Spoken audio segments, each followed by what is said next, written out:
Hi friends, one India ಕನ್ನಡದ defence updates ಹಾಗೆ international news ಅಪ್ಡೇಟ್ಸ್ಗೆ ಸ್ವಾಗತ.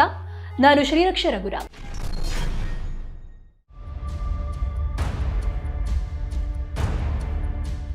ಅಮೆರಿಕದಲ್ಲಿ ಹಿಂದೆಂದೂ ಕೇಳದ ಕಠಿಣ ಆಡಳಿತ ಶುರುವಾಗಿದ್ದು ಅಕ್ರಮ ವಲಸಿಗರಿಗೆ ಸಂಕಷ್ಟ ಎದುರಾಗಿದೆ. ಅದರಲ್ಲೂ ಕೂಡ ಭಾರತೀಯ ವಲಸಿಗರಿಗೆ ಅಮೆರಿಕದ ಅಧ್ಯಕ್ಷ ಡೊನಾಲ್ಡ್ ಟ್ರಂಪ್ ಶಾಕ್ ಕೊಟ್ಟಿದ್ದಾರೆ. ಅಮೆರಿಕದಲ್ಲಿ ಅಂದಾಜು 18,000ಕ್ಕೂ ಹೆಚ್ಚು ಅಕ್ರಮವಾಗಿ ಭಾರತೀಯರು ನೆಲೆಸಿದ್ದಾರೆ ಅಂತ ಹೇಳಲಾಗಿತ್ತು. ಇವರ ಬಳಿ ಯಾವುದೇ ದಾಖಲೆಗಳು ಇಲ್ಲ, ಹೀಗಾಗಿ ಅವರನ್ನ ಅಕ್ರಮ ವಲಸಿಗರು ಅಂತ ಗುರುತಿಸಲಾಗಿದೆ ಅಂತ ಹೇಳಲಾಗಿದೆ. ಈ ರೀತಿ ನೆಲೆಸಿರುವವರನ್ನ ಭಾರತಕ್ಕೆ ಕರೆಸಿಕೊಳ್ಳಿಕ್ಕೆ ಭಾರತ ಸಿದ್ಧವಾಗಿದೆ ಅನ್ನುವಾಗಲೇ ಅಮೆರಿಕ ಭಾರತಕ್ಕೆ ದೊಡ್ಡ ಶಾಕ್ ಕೊಟ್ಟಿದೆ. ಅಲ್ಲದೆ ಅಕ್ರಮ ವಲಸಿಗರನ್ನ ದೇಶದಿಂದ ಗಡೀಪಾರು ಮಾಡೋದಕ್ಕೆ ಯುದ್ಧ ವಿಮಾನ ಹಾಗೂ ಮಿಲಿಟರಿಯನ್ನ ಬಳಸಿಕೊಳ್ಳಲಾಗ್ತಾ ಇದೆ. ಡೊನಾಲ್ಡ್ ಟ್ರಂಪ್ ಅಮೆರಿಕದ ನೂತನ ಅಧ್ಯಕ್ಷರಾಗಿ ಅಧಿಕಾರ ವಹಿಸಿಕೊಂಡ ಮೇಲೆ ಅವರು ತೆಗೆದುಕೊಳ್ತಾ ಇರುವ ಕಠಿಣ ನಿಯಮಗಳು ವಿಶ್ವದ ಹಲವು ರಾಷ್ಟ್ರಗಳನ್ನ ಆರ್ಥಿಕ ಸಂಕಷ್ಟಕ್ಕೆ ದೂಡಿವೆ. ಇದರಿಂದ ಮುಂದಿನ ದಿನಗಳಲ್ಲಿ ಇನ್ನಷ್ಟು ಸಮಸ್ಯೆಗಳು ಎದುರಾಗುವ ಆತಂಕ ಎದುರಾಗಿದೆ. ಅದರಲ್ಲೂ ಕೂಡ ವಲಸೆ ನೀತಿಯನ್ನು ಕಠಿಣ ಮಾಡಲಾಗಿದ್ದು ಭಾರತೀಯರಿಗೂ ಸಂಕಷ್ಟ ಎದುರಾಗಿದೆ. ಭಾರತ ಮಾತುಕತೆ ಪ್ರಾರಂಭಿಸುವುದಕ್ಕೂ ಮುಂಚೆಯೇ ಅಮೆರಿಕದಿಂದ ಭಾರತೀಯ ವಲಸಿಗರನ್ನ ಗಡೀಪಾರು ಮಾಡಲಾಗ್ತಾ ಇದೆ.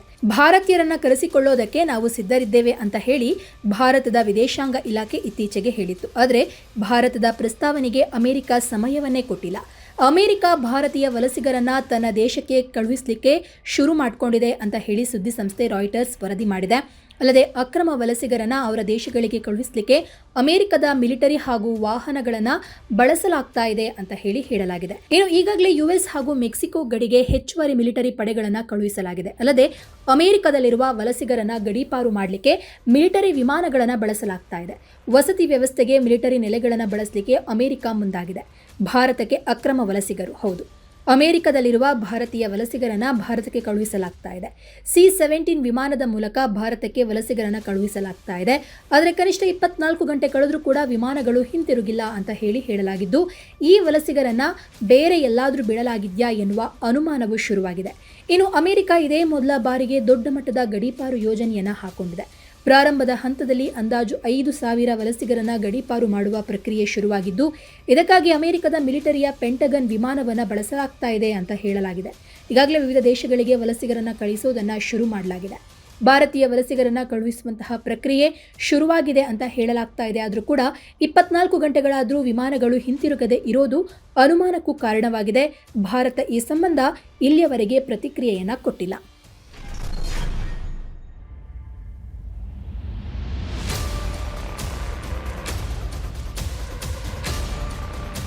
ಪ್ರಧಾನಿ ನರೇಂದ್ರ ಮೋದಿ ಮತ್ತು ಯುಎಸ್ ಅಧ್ಯಕ್ಷ ಡೊನಾಲ್ಡ್ ಟ್ರಂಪ್ ಭೇಟಿಗೆ ಮುಹೂರ್ತ ಫಿಕ್ಸ್ ಆಗಿದೆ. ಫೆಬ್ರವರಿ 13ರಂದು ಪ್ರಧಾನಿ ನರೇಂದ್ರ ಮೋದಿ ವಾಷಿಂಗ್ಟನ್ ಡಿಸಿಯಲ್ಲಿ ಅಮೆರಿಕ ಅಧ್ಯಕ್ಷ ಡೊನಾಲ್ಡ್ ಟ್ರಂಪ್ರನ್ನ ಭೇಟಿ ಮಾಡುವ ಸಾಧ್ಯತೆ ಇದೆ. ಪ್ರಧಾನಿ ಮೋದಿ ಭೇಟಿಯ ಸಮಯದಲ್ಲಿ ಟ್ರಂಪ್ ಮೋದಿ ಅವರಿಗೆ ಭೋಜನ ಕೂಟ ಆಯೋಜಿಸುವ ಸಾಧ್ಯತೆ ಇದೆ ಅಂತ ಹೇಳಲಾಗ್ತಾ ಇದೆ.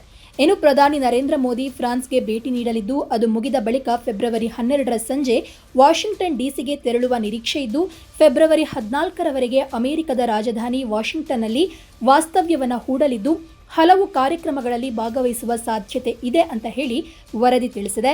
ಇನ್ನು ಜನವರಿ 20ರಂದು ಡೊನಾಲ್ಡ್ ಟ್ರಂಪ್ ಅಮೆರಿಕದ ಅಧ್ಯಕ್ಷರಾಗಿ ಪ್ರಮಾಣ ವಚನ ಸ್ವೀಕರಿಸಿದ್ದಾರೆ.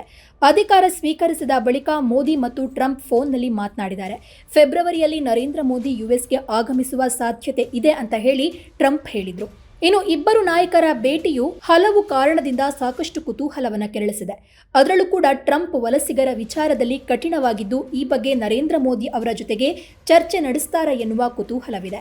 ಇನ್ನು ಈ ಭೇಟಿಯಲ್ಲಿ ಉಭಯ ನಾಯಕರು ಮಹತ್ವದ ಒಪ್ಪಂದಗಳಿಗೆ ಸಹಿ ಹಾಕುವ ಸಾಧ್ಯತೆ ಇದೆ. ಅಮೆರಿಕದಲ್ಲಿ ತಯಾರಾದ ಭದ್ರತಾ ಸಾಧನಗಳನ್ನು ಖರೀದಿ ಮಾಡಲಿಕ್ಕೆ ಭಾರತ ಒಪ್ಪಂದವನ್ನು ಮಾಡಿಕೊಳ್ಳುವ ಸಾಧ್ಯತೆ ಇದೆ ಅಂತ ವರದಿಯಾಗಿದೆ.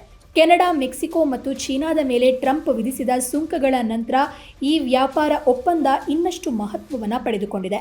ಇನ್ನು ಭಾರತದಲ್ಲಿ ಅಮೆರಿಕದ ವಾಣಿಜ್ಯ ಹಿತಾಸಕ್ತಿಗಾಗಿ ಕೆಲಸವನ್ನು ಮಾಡಲಿಕ್ಕೆ ಟ್ರಂಪ್ ನಿರ್ಧರಿಸಿದ್ದಾರೆ ಅಂತ ಹೇಳಲಾಗಿದ್ದು ಭಾರತವು ಯುಎಸ್ನಿಂದ ಹೆಚ್ಚಿನ ಇಂಧನವನ್ನು ಖರೀದಿ ಮಾಡಲಿಕ್ಕೆ ಆಸಕ್ತಿಯನ್ನು ತೋರಿಸಿದ್ದಾರೆ. ಅಮೆರಿಕದ ಕಂಪನಿಗಳಿಗೆ ಪ್ರಯೋಜನವಾಗಬಹುದಾದ ಪ್ರಮುಖ ವಸ್ತುಗಳ ಮೇಲಿನ ಕಸ್ಟಮ್ಸ್ ಸುಂಕಗಳನ್ನು ಕಡಿಮೆ ಮಾಡಿದ್ದು ಅಮೆರಿಕದ ಏಳಿಗೆಗಾಗಿ ಟ್ರಂಪ್ ಮಹತ್ವದ ನಿರ್ಧಾರಗಳನ್ನು ಕೈಗೊಳ್ತಾ ಇದ್ದಾರೆ. ಇನ್ನು ಭಾರತದಿಂದ ಅಕ್ರಮವಾಗಿ ಯುಎಸ್ಗೆ ತೆರಳಿರುವವರನ್ನ ವಾಪಸ್ ಪಡೆಯಲಿಕ್ಕೆ ಭಾರತ ಸಿದ್ಧವಿದೆ ಅಂತ ಹೇಳಿದೆ. ಹೆಚ್ಚಿನ ಸಂಖ್ಯೆಯ ಅಕ್ರಮ ವಲಸಿಗರು ಗುಜರಾತ್ನಿಂದ ತೆರಳಿದವರು ಅಂತ ವರದಿಯಾಗಿದೆ. ಸ್ನೇಹಿತರೆ, ನಮ್ಮ ಪಕ್ಕದ ದೇಶ ಪಾಕಿಸ್ತಾನ ಇದೆಯಲ್ವಾ, ಇದರಿಂದ ನಮಗೆ ನೆಮ್ಮದಿನೇ ಇಲ್ಲ ಅಂತ ಅನಿಸುತ್ತೆ. ನಮ್ಮ ರಕ್ಷಣಾ ಸಚಿವರಾದ ರಾಜನಾಥ್ ಸಿಂಗ್ ಅವರೊಂದು ಫೇಮಸ್ ಡೈಲಾಗ್ ಇದೆ, ನಮ್ಮ ಶತ್ರುಗಳಿಗೂ ಕೂಡ ನಮಗೆ ಸಿಕ್ಕಂತಹ ಅಕ್ಕಪಕ್ಕದ ದೇಶಗಳು ಅಂದರೆ ಪಾಕಿಸ್ತಾನ, ಚೀನಾ ಇಂತಹ ದೇಶಗಳು ಯಾರಿಗೂ ಸಿಗಬಾರ್ದು, ಯಾವಾಗ ನೋಡಿದ್ರು ನಮಗಿದು ತಲೆನೋವಿನ ದೇಶಗಳೇ ಅಂತಲೇ ಹೇಳ್ತಾರೆ. ಆದರೆ ಹೌದು, ಭಾರತಕ್ಕೆ ಈ ದೇಶಗಳು ಯಾವಾಗಿದ್ದರೂ ತಲೆನೋವೇ. ಇದೀಗ ಪಾಕಿಸ್ತಾನ ಅಂದರೆ ಅಲ್ಲಿರುವಂತಹ ಪಾಕಿಸ್ತಾನದ ಉಗ್ರ ಸಂಘಟನೆ ಲಷ್ಕರ್ ಎ ತೊಯ್ಬಾದ ಉಪಮುಖ್ಯಸ್ಥ ಸೈಫುಲ್ಲಾ ಕಸೂರಿ ಏನು ಹೇಳಿದಾನಂತಂದರೆ, ಕಾಶ್ಮೀರವನ್ನು 2026 ಫೆಬ್ರವರಿ 2 ಸಂಪೂರ್ಣವಾಗಿ ನಮ್ಮ ನಿಯಂತ್ರಣಕ್ಕೆ ತೆಗೆದುಕೊಳ್ತೀವಿ ಅಂತ ಹೇಳಿ ಬೆದರಿಕೆಯನ್ನು ಹಾಕಿದಾನಂತೆ. ಈತ 2025 ಫೆಬ್ರವರಿ 2 ಒಂದು ಭಾಷಣವನ್ನು ಮಾಡಿದ್ದಾನೆ, ಒಂದು ಕಡೆ ಸ್ಪೀಚ್ ಮಾಡಿದ್ದಾನೆ. ಈ ಸಂದರ್ಭದಲ್ಲಿ ಏನು ಹೇಳಿದಾನಂತಂದರೆ, ಈ ಉಗ್ರ ಕ್ರಿಮಿ ಕಾಶ್ಮೀರವನ್ನು ಈ ಶುದ್ಧ ಭೂಮಿಯನ್ನು ಸಂಪೂರ್ಣವಾಗಿ ನಾವು ನಿಯಂತ್ರಣವನ್ನು ಮಾಡ್ಕೊಳ್ಳಿಕ್ಕೆ ಅಂದರೆ ನಮ್ಮ ಕಪಿಮುಷ್ಟಿಗೆ ತೆಗೆದುಕೊಳ್ಳಿಕ್ಕೆ ನಾವು ಪಣ ತೊಟ್ಟಿದ್ದೀವಿ ನಾವು ಶಪಥವನ್ನು ಮಾಡಿದ್ದೀವಿ ಅಂತ ಹೇಳಿದ್ದಾನೆ. ಇನ್ನು 1 ವರ್ಷದ ಒಳಗೆ ಈ ಪ್ರದೇಶವನ್ನು ಮುಕ್ತಗೊಳಿಸ್ತೀವಿ, ನಮ್ಮ ವಶಕ್ಕೆ ಪಡೆದುಕೊಳ್ತೀವಿ ಅಂತ ಹೇಳಿ ಈತ ಬೊಗಳಿದ್ದಾನೆ. ಇನ್ನು ಲಷ್ಕರ್ ಎ ತೊಯ್ಬಾ ಉಗ್ರ ಸಂಘಟನೆಯನ್ನು 1990 ದಶಕದಲ್ಲಿ ಪಾಕಿಸ್ತಾನದಲ್ಲಿ ಹುಟ್ಕೊಂಡಿದೆ. ಇನ್ನು ಭಾರತದ ವಿರುದ್ಧ ಸಶಸ್ತ್ರ ಹೋರಾಟವನ್ನು ಪ್ರಚೋದಿಸೋದು ಇದರ ಪ್ರಮುಖ ಉದ್ದೇಶ.